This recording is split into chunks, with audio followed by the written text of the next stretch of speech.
The words of Harper Lee painted pictures of life in America's Deep South. It was a world she called home.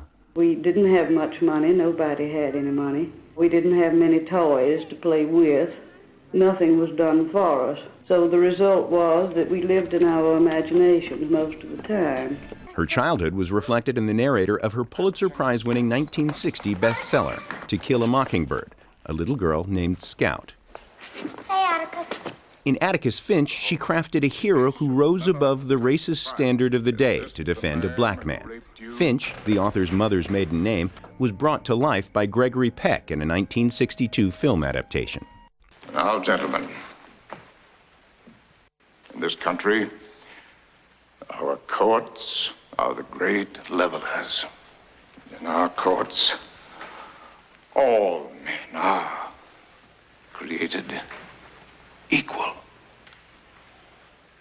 I'm no idealist to believe firmly in the integrity of our courts and of our jury system.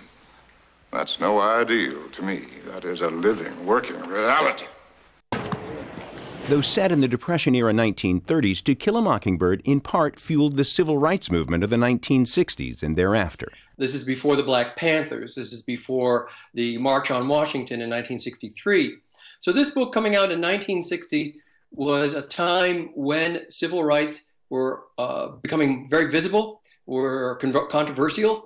And fortunately, the book was not scolding. It was not blaming. It was an engaging, compassionate look at an injustice in America through the eyes of a 9-year-old girl. She emerged from seclusion only rarely in 2007 to receive the Presidential Medal of Freedom from President George W. Bush. It cannot be overestimated how popular this book is. It sold some 40 million copies since it was published in 1960. It won the Pulitzer Prize. It was the subject of a beloved movie. Many, many people tell me it's their favorite book.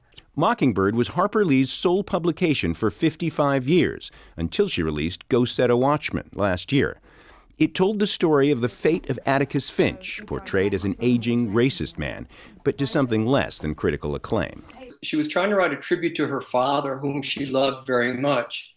And her first attempt, Go Set a Watchman, completed in the late 1950s, was full of anger. And the second attempt, To Kill a Mockingbird, was more understanding when it was told through the eyes of a girl who admired her father a great deal. But her enduring classic will live on in literary history, a storyteller who shone a light into some of the dark corners of American history.